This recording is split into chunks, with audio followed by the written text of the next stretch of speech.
everybody. Welcome to Event About It, the Dynamic Dialogue After Show. I'm your host, Megan Martin, and I am back today with trade show Carly Heideger, a senior revenue leader in the trade show world who's built her career in exhibit and sponsorship sales, working complex, high-stakes association events. In the main episode, we talked about judgment calls, revenue pressure, and what leadership looks like on the show floor. And if you're here for the after show, you're probably someone who doesn't just work in events, you think about them all the time. Here in the after show, we're slowing it down to talk about career identity, imposter syndrome at senior levels, and what it really means to love this industry long enough to question it. This is where the conversation is going to get a little quieter and a lot more honest. A few light ones before we dig into all the beautiful events information. So you love to read. I love to read. You mentioned to me in our prep call that you have a Goodreads goal. What is your Goodreads goal? It is like 30 books a year. So I do know that there are some people who like blow me out of the water when it comes to that. Yeah, I met someone Which, recently whose goal was read 84 books last year. And yeah, I I know love to read, but people, damn, that's a lot. yeah, same. Like, but I got a lot of work to do too. Um, but yeah, I am a big goal person, like being in sales, like you have a Yeah. lot of revenue goals to hit. So it's nice to like set a Goodreads challenge. Okay, so 30 books a year. What are you reading right now? So I also, probably because I am an event person and this is how my brain works, I read like multiple books at a time. And I do read a good range. So I love a good beach read. And then I like to read a couple like nonfiction books just about topics that I don't know a ton about. And then I love to read business memoirs. So I'm not super big on like a business book on like how to get better at XYZ. I'd love to read about someone who actually already did it. And I can learn back all about it. So, for example, right now I'm reading Keith McNally's memoir, which he Okay. is a restaurateur, or former restaurateur in New York City. And so just talking about his journey of like hospitality. I read a lot of those types of books towards the end of 2025. They read, I mean, one, I love dining and all of that. So it's just nice to, I live really right outside of New York City. So it's nice to be able to hear and learn about how those restaurants came to be, but also it translates so well Yeah. to our business. So that's kind of been on the rotation so far. I have a couple of nonfiction books like in my fiction books in my to be read pile, but that next one also looks like a Carolyn Kennedy biography. So All all across the right. board. Yeah, you're spreading the gamut of what you're reading Yeah. these days. I love it. Okay, the other thing that you and I both became fast friends over is our love of travel and going as Yes. many places as we can, experiencing them. All right, favorite place you've ever been and your bucket list destination right now? We talking personal or for work? Personal. We'll get into work travel, but Okay. personal. I loved Venice. I solo traveled in Venice about 2 years ago. I am not scared of solo traveling, and it was the one city where I was like a little anxious to go to by myself, like a place where there's literally no cars and you're, a younger girl in a city that you don't speak the language. I was a little anxious about, and everyone who had told me to go was like, it's right out of a dream. It's right out of a postcard. I'm a big water person.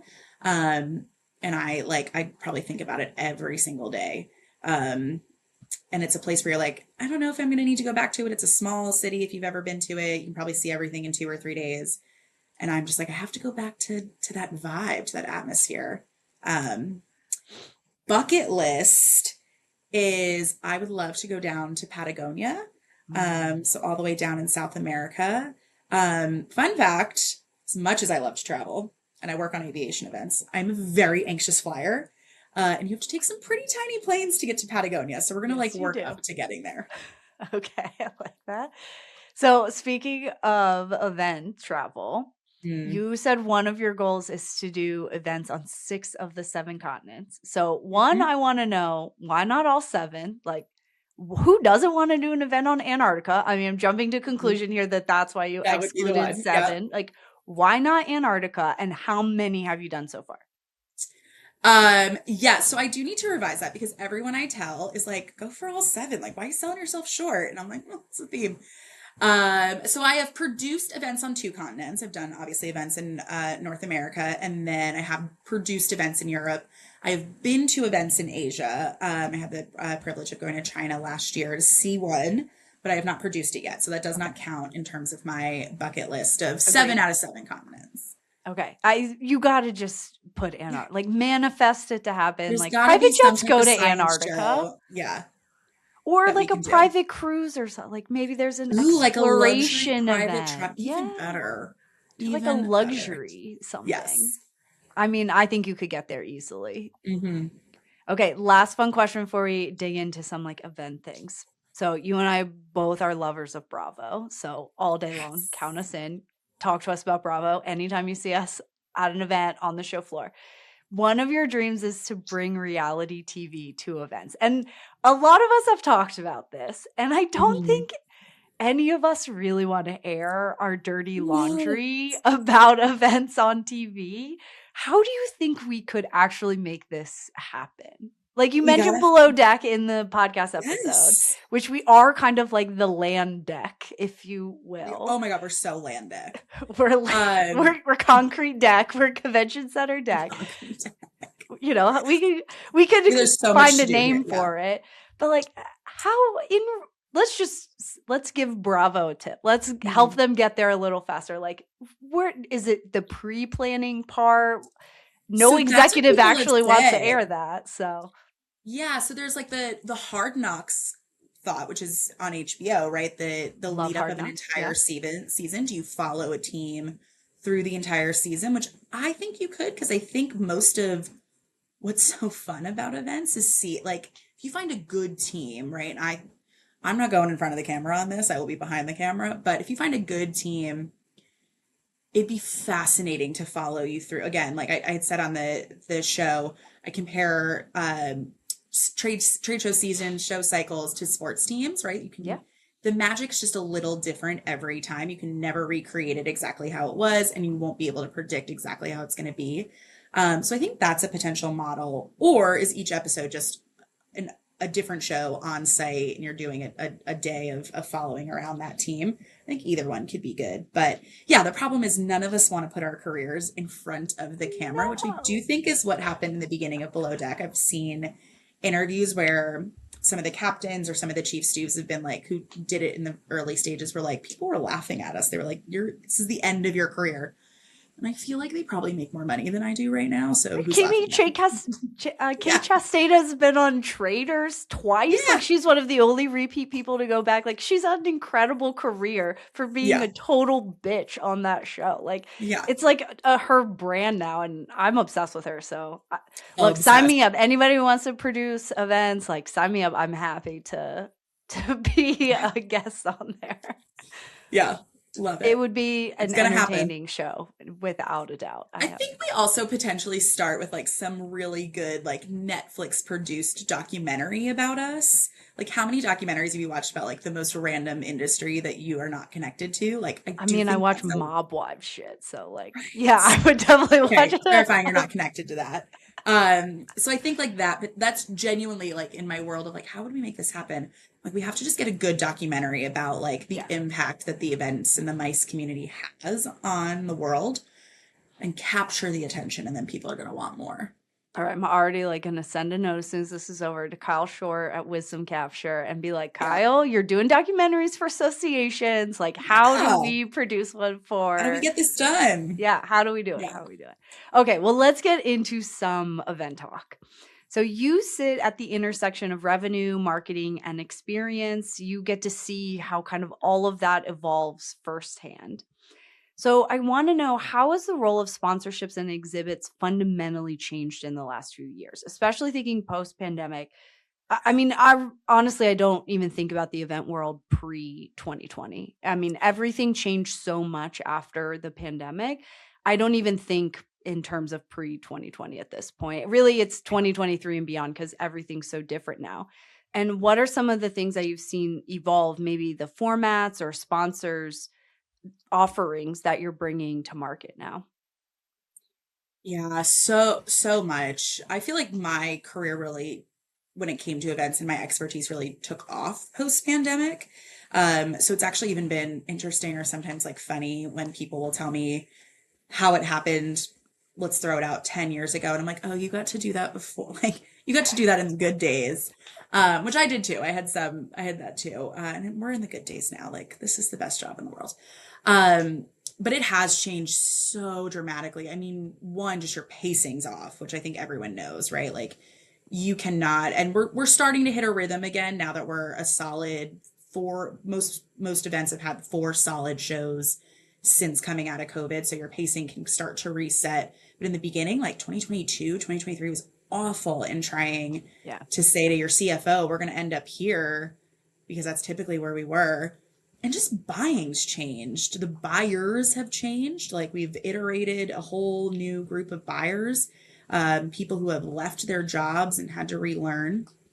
And it used to always be about ROI. I think this is what's interesting. I was in a network group earlier today and we talked about this. It used to be always about ROI. We spent X amount of money on your show. We need to get X amount of money in leads or in deals done. And that's just not how the world buys anything anymore, even from a consumer standpoint. And so it's been a little bit of pushback when you're selling to sell on all of the other reasons that you need to be a part of a show. But then for the most part, the actual event person or the marketing person is with you on that. It's kind of the background people who have to manage budgets and have to manage the numbers, who are still like, no, we need to connect that right back to a sale. And like what I mean by that, I think we've all talked about like post-pandemic, we realized how important we were going to need live events because we need to be around people. Yeah. And then there's again, tons of talk about in the dawn of, or really we're not even in the dawn of it, we're in the thick of AI, how important an event's going to be when it comes to all of that.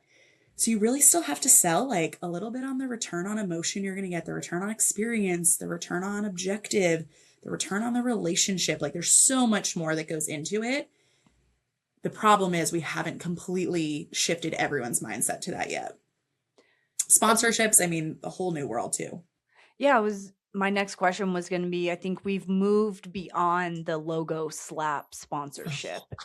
And I think people are looking at full portfolios of events. I was having this conversation yesterday. It can't just always be lead. Not every show, every event is going to be a lead capture. I mean, some of the dinner series that people are doing or regional or field marketing, like not everything is going to be a lead driver. And to your point, that return on opportunity, return on emotion, all the other R's, insert whatever word you want after it.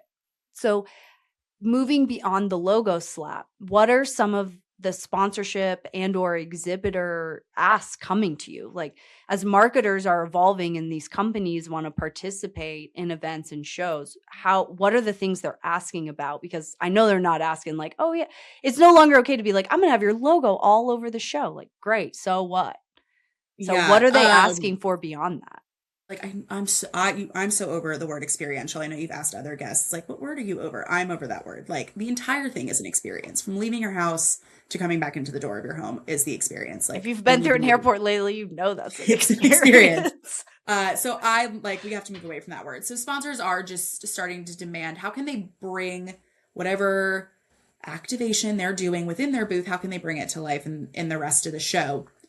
But they also want to know what your ideas are. Because like maybe 3 years ago, we were like, great, like, what does that mean to you? If you had a magic wand, like draw it up and I'll price it out. And they're like, no, now they're like, no. Like, what are your ideas? Like, what are you doing? I've already had to think through my booth. I've already had to think through everything else. What are you doing? What are your ideas? And so I've had to almost like preemptively do a lot of legwork on really big ideas to bring to people that might not speak to them. And then they kind of strip them down and we make them their own, which is fun. But there is a lot of work involved and you have to have partners like your contractors and your fulfillment ops people who understand that, hey, we're going to do a little bit of legwork up front. We're going to have to price these out. We're going to have to get some renderings. We're going to have to do a little bit of work to help dream up. And AI has been so helpful already. I can only imagine a year from now how much more helpful it'll be. And it might not sell in that way, but I need these tools to be able to go to these people and help them dream it up a little bit. And so that's been a fun new challenge. Initially, I think you think, oh, they're just going to tell me what they want to do. No, they want to hear from you on a little bit of that. Yeah, I I think what I'm hearing you say is like consultative selling. Like you're Oh, not yes. selling booths and or sponsorships from check a box, like tell us all the things out of this perspectives that work for you. You're saying to them like, or they're coming to you saying like, none of this is really hitting the box for me. Like this package doesn't work for me. Yeah. And you're doing a lot more custom, like asking what is value to you and then kind of working backwards from that. Yeah, and it definitely ranges with the companies that you work with, but I also call it very design-based selling. And I don't mean just visual designs, but like genuinely slowing down with them on what their plans are, what their year-long plan is. How does this fit into that? How's this going to have a legacy beyond the 3 days in Las Vegas and help us carry to our next event or help carry us to, next year? And so like let's design that together, and I'm the expert in my event. And so that's why they want me to be part of kind of a leader in that conversation, because maybe they've never been or they just don't know it as well as I do. So I Makes did love sense. what you said about not all events being lead based ones. We're headed to an event in like a week where I've even said to some of my sponsors, like, oh my God, this is where we get to spend time together. You would think like my big, massive event is where I would spend time with some of my big sponsors of the year, but I can't because that's a big lead driver. That's a volume game at that one. Whereas at this one, it's a really quiet, intimate event that we're just all going to get some FaceTime. They're going to get FaceTime with our attendees who they really want some good, thorough time with. And I get time with them in that more kind of intimate way. So I think it's really smart of people when you're looking at your event calendar, like you need a mix of those. They can't all be massive lead driver ones and they can't all be just intimate time together. Yeah, agreed. Well, in that same vein, sponsorship fatigue is real. I mean, attendees are exhausted by it. I mean, eh, Exhausted. no one wants to be sold to anyway, but No. especially now, no one really wants to be sold to. So, how do we combat sponsorship fatigue? So, thinking what I mean by that is thinking beyond like the sponsor wants to do something, but they also know it could just get noisy and not have the impact because the fatigue is real on the attendee side. So, how do you blend the two to where you're maximizing the sponsorship, attendees are going to notice it, and it doesn't just get lost in all the noise and logos that might be around the show? I'm very lucky. I have a lot of companies who say, we want to do what the attendees want. We want to do what the attendees, what attendee purposes are there.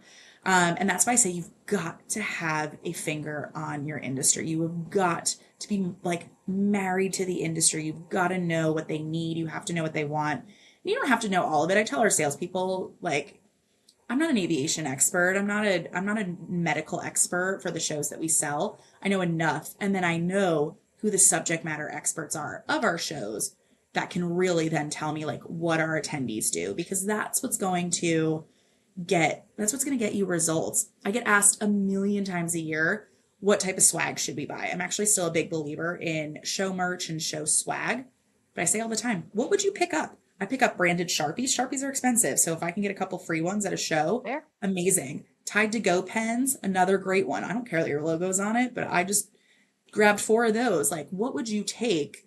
I say just like put yourself back in the situation. Well, it sounds like more people need exhibit advisory councils, attendee advisory Oh my gosh, if councils. you Like don't have we one, don't listen enough, I think, as an no. industry. We make a lot of assumptions and then move on them. And this year, I hope more brands actually bring in facilitators to do listening sessions with Yeah. attendees, exhibitors, sponsors, like all the segmentations, because I think we get hung up on survey results, which are either the people who love your show or hate your show, and no Yeah. one answers them. So, like, now you're making decisions off like fragments of percentages of your audience. And we don't actually ask the right questions in the right ways to get answers that actually can drive a show forward. Yeah. I would love to meet a show team that doesn't have some level of exhibit advisory council spot, like vendor advisory council. Like I'd love to meet you because I'd love to understand why and how that's serving you. Like a little bit of a challenge of how are you not listening to your people? Well, I can tell you right now, some of these exhibitor councils are just full of your largest exhibitors that are like, your Oh, no, show's no, so no, no, great, no, your no. It's show's not so the great, everyone's so great, it's all so great. And you're just like, going back and forth about how fabulous the show is and not actually giving validated feedback in like a focus group type of Yeah. conversation. It's dog and pony shows of like, no, tell me your 5 exhibitors that absolutely hate your guts and are only here because the industry tells them they need to be here. Like, that's who I want to talk to. Yeah, I would love to talk to just the 20 by 20 who shows up, maybe doesn't sponsor, they do a good job. Maybe they could do a little bit better. Maybe they could scale back a little bit. Like, I'd love to talk to just those middle of the road people where we're also a middle of the road show for them. We're not their most important show, but we're also not the first two or three shows on their chopping block. Like, I want to talk to the middle. And to your point about surveys, we're either talking to people who are like, these are the greatest shows of all time. I would die without them, or people who like just want to tear us to shreds. I'm like, can I just meet a middle of the road person Yeah. who like comes to the show? Maybe they don't come to the show every year, had some good experiences, had some things that didn't go well. Like, we're the middle of the road people. Yeah, and like, why are we asking about food and beverage on surveys? Like, I don't care if the coffee was cold. Especially, Like, it was 3 weeks ago, guys. well, and Move on. especially if their show is moving around. There's nothing more annoying in Yeah. like a post con when they're like, I didn't like the food. I'm like, well, we're not going back there for another 5 years. So productive comment. Thank you. Yeah, and there's nothing I can do about it now. So super, super Yeah. helpful there. Okay, so kind of shifting gears a little bit. What do Yeah. you think senior leaders outside of events most misunderstand about how revenues actually working at shows? Like, I think some people don't really understand the revenue side of events, and I think CMOs and CROs miss this a lot. Hence, the every show should be a lead driver, and that's just in reality not the case. So, what do you think is misunderstood about revenue at events? Oh, I mean, I think it's partially misunderstood that events are solely out there to make money. And I'm speaking particularly to association events Yeah. where I've had our team and the people that I sell shows with really lean back on the association's mission the last year. And we're really going to lean into it in our sales strategy in 2026 because this event at the end of the day is a moneymaker for the association because it funds everything else that they need to do on the industry's behalf all year long. You do not go to Capitol Hill for free. You do Yeah. not support workforce development for free. You do not run other types of important surveys, maybe a compensation survey or a DEI survey. You don't do any of that for free. They need money to do that. And that's where the event comes in. And so, first and foremost, when you are investing, particularly in an association event, you are investing back in your industry. You are not just investing in an event. If I ever sell non-association events, I'm really gonna have to like reset my mind on some of how that works. But as of right now, like you're investing back into your industry, you're investing back into your workforce, you're investing back into lobbying efforts that are so important. And then I think the other thing where people get confused with revenue on events is like we're all just out there having fun. And I find that to be challenging because I make everything look like a lot of fun. If you ask people in my personal life like what I do, they're like, she goes away for 2 weeks and she comes back really tired. Like, yeah, I just was hospitable to 18,000 people. Thanks. I'm a little tired. But I think maybe like some chief people think they're just sending their teams to these cities to have fun, to party, to have a nice dinner. Um, when that's not always the case. It's a part of it. Like I won't shy away from the fact that that's a part of it, but there's so much more that goes into it. And again, as we continue to start to see AI really infuse itself into our lives, like we're gonna have to get out there and really see what's real, especially if you're in a very product heavy industry. You're gonna have to go touch that stuff for real. Yeah, for sure. Yeah, I don't think we do ourselves any favors either as No. event professionals or marketing professionals that are out at these events because we're only posting the highlight reels, the We are. concerts, the VIP parties. We're Yeah. not posting the 4 a.m. wake up after I closed a party at 1 a.m. and have to be back in a convention center that's empty to welcome 18,000 people. Like, we don't share the There's trenches. That Adele TikTok sound of like in full fucking glam at 8 a.m. on a Tuesday. My fulfillment manager's name is Molly, and so she's my partner in crime and everything. And her and I, first of all, the morning of our show open this past year, we woke up at 3:30, 4 a.m. to take a shower to ice cold. First, there was no water, and then it turned on and it Oh, was Lord. ice cold. And then you're in full fucking glam at 5 a.m. on a Tuesday. And yeah, I went to bed at 1 a.m. Or you could see the blisters on my feet, or you can see the miles we've clocked. Like you hit a point at a trade show where you've clocked so many steps, your body just starts to shut down. Like that's just not a Yeah. normal amount of walking for any given person. So Or like for me, I occasionally will, like if I'm in the DC area, will bring my dad to an event. He works in a completely different industry, yeah. doesn't really get it, but he was like, "Oh, we went to the Smithsonian for a private party." And I was like, "Yeah, that's great. I'm glad you had a great time at the party. You had no idea XYZ and Secret Service tried to shut us down because the Yes, president all was the next stuff that was door and like happening. all the stuff behind the scenes that we had to do." He was like, "Oh, we went to the Smithsonian for this Yeah. great party." I'm like, "I'm glad you had a great Which is the time." below deck vibe of it, right? Like we wanted you to just think that you went to the Smithsonian, but like behind those doors, man, there was a whole staff Yes. freaking out. Which this will be an interesting take on our conversation about the reality show. So Below Deck is doing their first crossover. Like this is the first like Really? crossover Bravo episode. So this is full tangent here. So, Salt Here Lake for City it. went on Below Deck. They Yes. took their like cast trip Yes. Okay, with you and now. went to Below Deck. I don't Hmm. remember where they were in the world, but it was Captain Jason and that crew and Daisy. Well, they also recorded that same trip from the Below Deck side. So on this season of Below Deck, we're going to see the crew's reaction to everything Perspective. that went on. So I'm super intrigued, and that would be a super interesting take on our It would be reality show is like we follow an the attendee. attendee's perspective. Yeah. And there It would. kind of was a show on Netflix, now that I'm recalling, called 7 Days Out. That was actually really interesting. It followed like the Wait, I Kentucky did. Derby and a few other Yes. shows. This is where my super nerd of love of events come. But I was watching the Victoria Beckham documentary like months ago, whenever it came Yeah. out. And they were doing the part where she was doing her first fashion show. And she was like, I want it to be Hmm. different. I'm going to go rent this like mansion outside of Paris to do it. And then it was pouring rain, everything's muddy, and they're like, should we cancel, should we not? And that was like 3 minutes of the whole documentary, and I'm like, tell me more about how did they combat the mud? Like, I want to This know was me with the more. Taylor Swift documentary. I mean, yeah, it was great to see all about like how wonderful Taylor Swift is, big fan.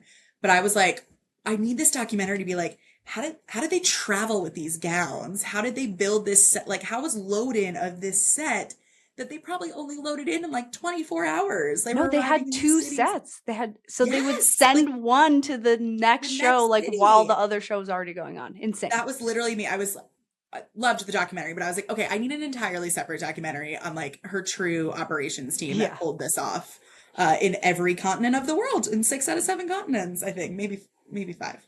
I mean, I'm sure Taylor Swift has a 7 out of 7. Like, I'm going to do a show in Goal. Antarctica. Yes. Yes. Well, maybe that's a great way to combat some of the misunderstandings that executives have about events. Like, we just got to do a documentary about it. Yeah, we just got to show them. Yes. So, kind of in the same vein, we heard us both say this. We've talked about it before, but being in the events world is one of the only jobs where you can stand in the heartbeat of your work. And has that perspective changed when you think about success or the legacy that you're going to leave in events? I hope if there is one legacy that I can leave on the event world or the people that I end up working with, it's that like just the gratitude moment of there are so many jobs in the world. 80% of this job is sitting on your computer. Like it's being in meetings, it's being in another meeting, it's being in another meeting after that.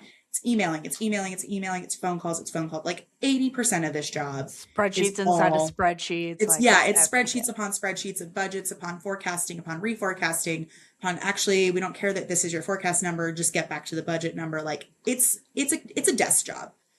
But there are jobs where you people are probably putting in the same amount of work and effort that we are into a project and they ship it off on their deadline and that's it. They never see it again. They don't see the result that it had.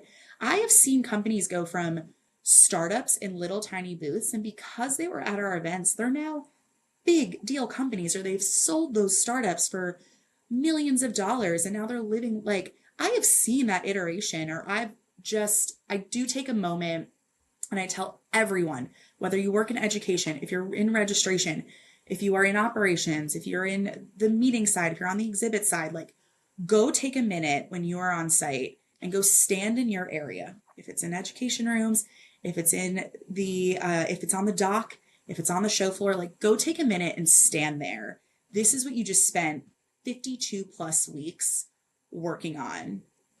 Like, go absorb it, go live it. And maybe that's the trade show junkie in me that's just so freaking excited that we did this, that we pulled it off again. But to go back to a Bravo reference, like Captain Lee says, like, it's the best damn job in the world. People say, like, do you cry on site? I cry in those moments. Absolutely. I mean, my number one favorite time on show site is walking the venue at like 5 o'clock in the morning. No one else is there. Everything is set. And you're just going through with your little your checklist and your Yeah. coffee, and it's quiet. It's like the calm before the chaos. Yeah. And like, oh my God, I'm getting chills even thinking about that There's a moment. It's trade like show my favorite. smell. Like, there's a smell when you do that. The vinyl's been unwrapped, the vacuum's been out. Yeah. Well, that kind of leads me into my next question. So Yeah. we love there. You're right. There is no industry that literally gets to see their work come together. And I think that's a lot of why this work is so addictive, because you get to see your work come to life, and not a lot of people get to do that. But in the same vein of that, and we probably need to trademark this for you, but you've described the post-show blues. And it really is just watching months, sometimes even years. I mean, Yeah. I was on a 24-month planning cycle when I was working for an association. Years of work disappear overnight. I mean, the shows get taken down faster than it takes to build them. To And build them. there is a mental component to that. So walk us through what you mean by post-show blues. Yes, I do think I've coined post-show blues, because as soon as I describe it to someone, they're like, oh my God, I felt that. It is the moment where they do, like, literally, I mean, you've seen it, Megan, like, it's 3:59, show becomes 4 o'clock, and it just gets torn down. But I've worked so hard on this. I've put my literal blood, sweat, and tears into this, and so have 50, 10, however many other people have. I am so incredibly blessed. I've been working with the same group of people I've been with my organization for almost 11 years. I've been on the same client for 6. They are some of my best friends in the world. We've worked so hard together. The best part about an event is the teamwork. I was not athletic growing up. I was not on a lot of teams. And so, like, my chance to be on teams here is the best part. And so we've worked so hard together. We've pulled this off together. There is so much adrenaline that goes into it. There are, like, some studies that say, like, yeah, like, your adrenaline's just been spiked for days, maybe even like a couple weeks. You have probably not slept very well. And then all of a sudden it comes crashing down. Everyone leaves, they tear it down, and it's over. And so I get genuinely sad and genuinely depressed. And I had mentioned it before about the magic behind each season. And I know that I'm not going to be recreating that. I'm getting better at telling myself, we're going to recreate it again. And it's going to feel different, but it's going to be just as great. But I know that I'm not going to be able to recreate how great this past show season was. And even when it's hard, we've had some hard years these past few years. And so, yeah, I call them post-show blues.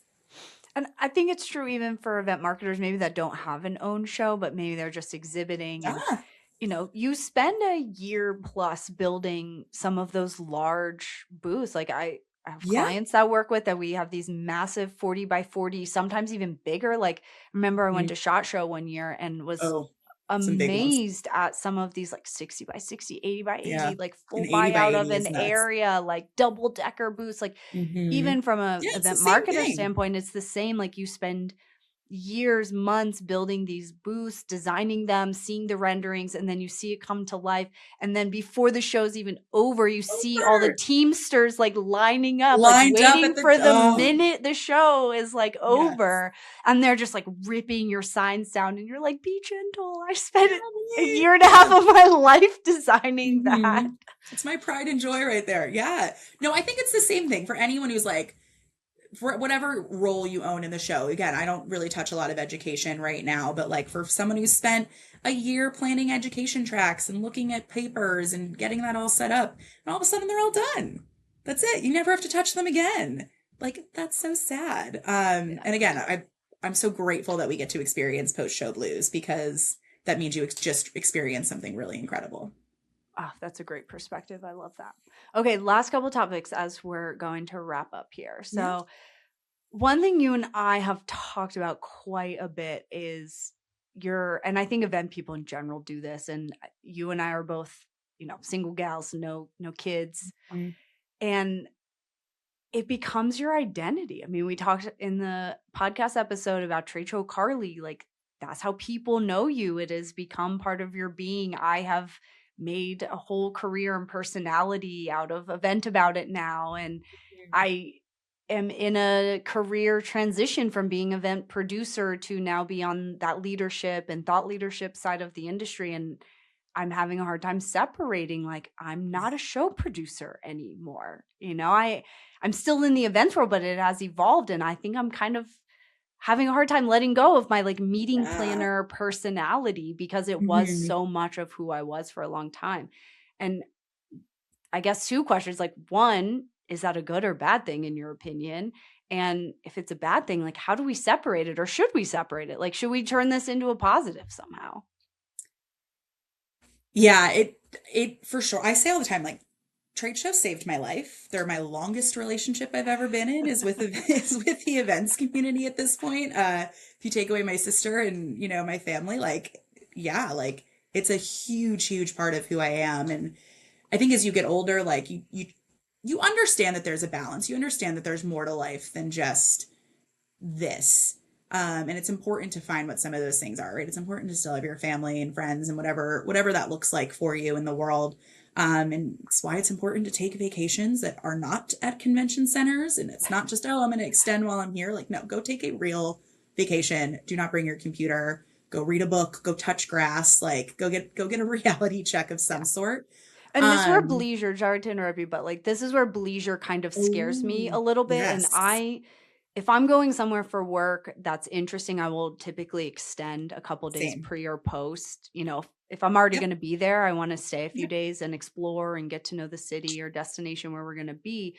But in the same vein, my work brain never really Never shuts off. separates from I'm on vacation now.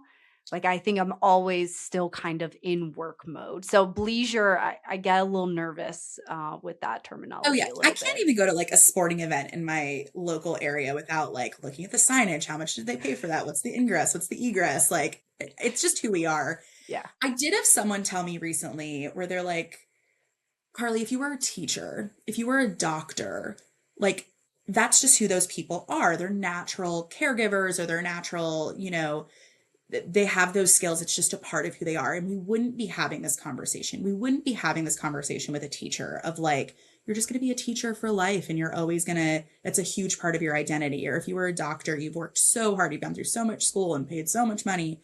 We wouldn't be having this conversation with a doctor. So why can it be a good thing for us? Again, like you need the balance in your life, just like a doctor or a teacher does, but we don't ask that of those professions. So like if this can be a part of who we are, I'm really proud of that. I'm proud of what we've accomplished so far. I have so much more that I still want to do. I need the readout. It's why I need people in my life to tell me to go touch grass again. But it's why having a Goodreads goal is really important. But no, like I do think it's okay. Like it's okay that this gets to be a part of my identity. And for what you're going through right now, I think happens in life. Like life just has transitions. Like we've all been through probably personal things that have been so hard and transitioned you into a different person or a different phase of life. And it happens career wise too. Yeah. I think you're handling it really well and with a lot of grace. But yeah, I can imagine the places where it feels really hard to let go or just iterate who you are. I hate the phrase let go. Yeah. No, I mean, that's great perspective. And I Yeah. love the way you're reframing it. That kind of goes into my last topic I want to talk about is imposter syndrome. And you and I have shared many a cocktail conversations Yeah. around imposter syndrome. And in the same vein of like, we're so proud of what we do and we put this air of confidence out to our friends and family and so show up with pride about the work that we do and why we do it and how we show up.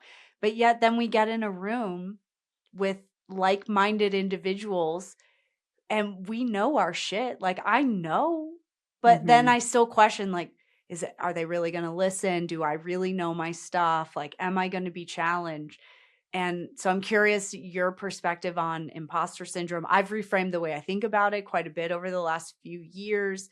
Use it definitely as a checks and balance system. And I don't think of it as a negative. You know, I channel Martha. Martha Yeah. Stewart is like, what's imposter syndrome? Like one day I want to be Martha where I don't even think about it. But Hmm. how do you, one, does imposter syndrome show up in your life? And if it does, how do you combat that to know, like, I deserve to be in this room. I worked my ass off to be here and I deserve to be part of this conversation? My current post-it is I didn't get here by accident. Yeah, imposter. It took me probably it took me all of last year to even know that that's what I was dealing with. So I absolutely have imposter syndrome. It is my goal in 2026 to work through it as much as I can. I don't know if it's something I'll ever fully shake. And yeah, when you start to tell people about it, they're like, "You seem like the most confident person ever." And I'm like, I'm trying. I do think I'm probably the best damn exhibit salesperson out there, the best sponsorship person out there, but it starts with that checks and balance system. I think it stemmed out of a place of trying to remain humble, trying to remain a learner in our industry. I do not know everything. And so trying to absorb as much as I could from people and making sure when I met a new person or worked with someone, like what could they teach me? And I have found I genuinely have the best mentors in the entire world because they are the ones that teach me so much and yet still raise me up to be the professional that I am. I started at our company when I was 21. I'm almost 33 at this point, and so that's just also like still kind of doing some of the same things over the amount of time. You're like, no, like I know what I'm talking about. I don't know everything. And like, where's that balance of I don't know everything. I still have so much to learn, but I didn't get here by accident. I'm not in this room or I'm not at this show by accident. And it just I started to realize that every opportunity I was being presented with last year, I almost the first phrase in my mind was, why do you want me to do it? Like that's crazy. That's crazy that that's my inner voice saying, why would you want me to do it? I remember like no one, like all event people, no one teaches you trade shows, right? No one teaches you events. There's so much lingo Yeah, there's that no we like high school do. kid being like, you know what I want to do when I grow up? I'm Yeah, going to go to trade exactly. show I want school. to go to trade show school and I want to learn what drayage means. And so it also started in the beginning of like, there's no real like pathway to learning that. And so you start to hear people drop this information or drop like square footage numbers, and you're like, I don't know what that is. And now I still, when I like go and onboard someone on our team and teach them that, I'm like on the side Googling, I'm like, this is what this means, right? Like, that's nuts, Carly. You know what this is. Like, so it is. It's so hard. And when you start to talk to other people about it, like you realize so many other people have it. There's a great professor, I don't remember his name right now, where he talks about like people who are have imposter syndrome are also people who are always going to challenge themselves. Like, is to your point, like, let's just reframe it. It is a good thing. I was just starting to notice toward the end of last year the places it was probably holding me back. And so we did not get here by accident. You did not get here by accident, Megan. And I'm going to really, really work through some of it this coming year. And I think the professor you're talking about is Adam Grant. Is that who it is? Okay. His book Hidden Potential, which is an amazing read. I'm a super nerd It's of going on my Adam Goodreads Grant, list part of then. his book club and all the things. But there's an entire section about how having imposter syndrome actually means like you care more because you care Yes. how Yes. people This are is exactly what it is. perceiving you. Yeah. Yes. And you can use that internally to challenge yourself to make sure you've actually thought through a thought, a product, or whatever, on all the sides. So yeah, you're probably thinking about Adam Grant. Yeah. Okay. Yes. All right. So last thing, and then we're going to close out here. Yeah. So one of the things with imposter syndrome, I deserve to be here. I forget the exact words that are on your sticky note, but I didn't get here by By accident. accident. Yes. And when we think about like career plateaus, I have never been a stagnant job person. I Yeah. have moved around a lot. And for a long time, people told me that that's probably a negative on my resume. You've stayed with a company for 12 years. I have literally never done that in my entire career. So two Yeah. very different Yeah. approaches to professional life. Hmm. And at, are you still as excited about your job 12 years later? Has it evolved? Are you continuing to evolve? Do you struggle with like, am I eventually going to plateau? And I'm going to preface this that I know a lot of association planners who have been an association planner. My biggest mentor in the industry had the same job for 35 years and he loved it. It was the Yeah. greatest thing ever. I can't imagine that being, I would get bored. I think I would plateau, but I'm also of the moving forward always. Yeah. Take the Ryan Serhant, getting bigger and better Hmm. always in all Yeah. the ways is kind of, I approach things very similarly. And so I'm curious with the imposter syndrome, it holds me back because I think like I can't do that or I'm not qualified for that or I shouldn't do it. And so I ended up staying in a few jobs probably longer. And it wasn't Yeah. until the pandemic hit that I was like, this doesn't serve me. This is not the right fit. And I just would move on quicker to not end up in those situations. But I'm curious for you, having taken a little bit of a different career path than I Yeah. have, staying with the same company, what does that look like for you? Yeah. Well, what's interesting is for two people that have two very different career paths, you can still experience some of the same things like Yeah. career plateaus or career transitions or imposter syndrome. I am very excited to do this job every day. That's because the nature of what it is. It's different every day.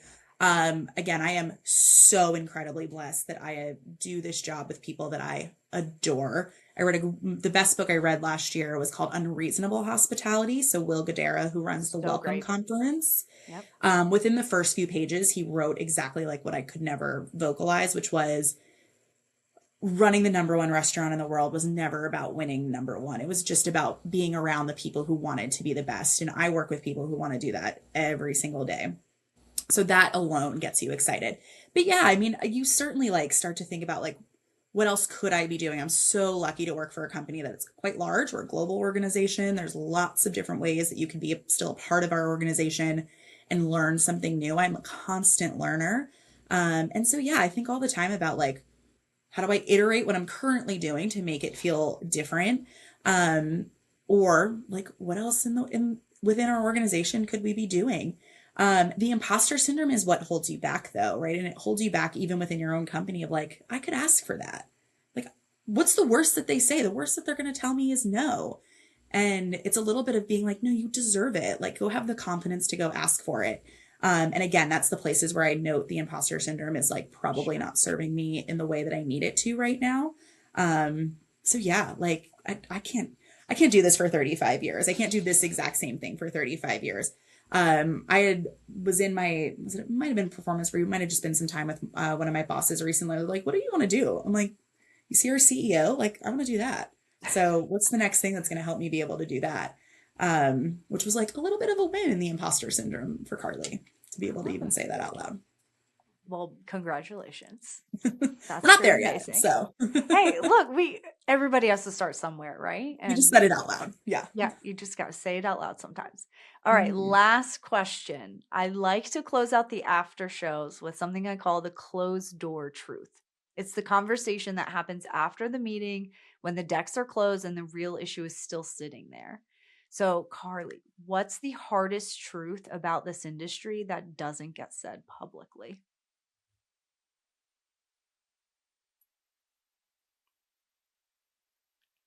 That it costs money.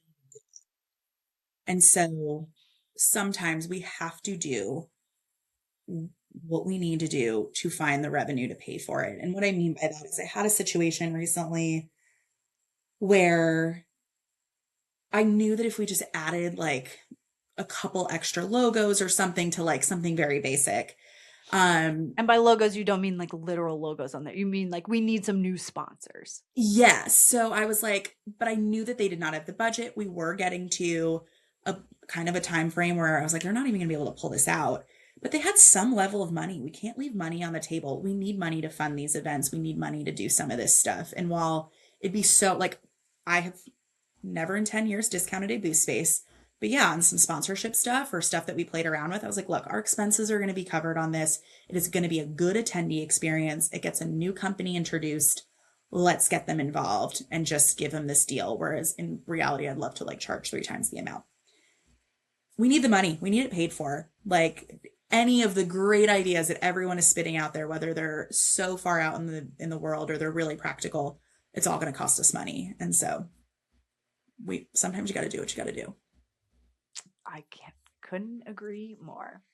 Well, that is all the time we have for today. Thank you for joining us, Carly, and thanks for tuning in to Thank another you. Event About It After Show, because we know the best conversations happen after the show ends. Until next time, stay curious.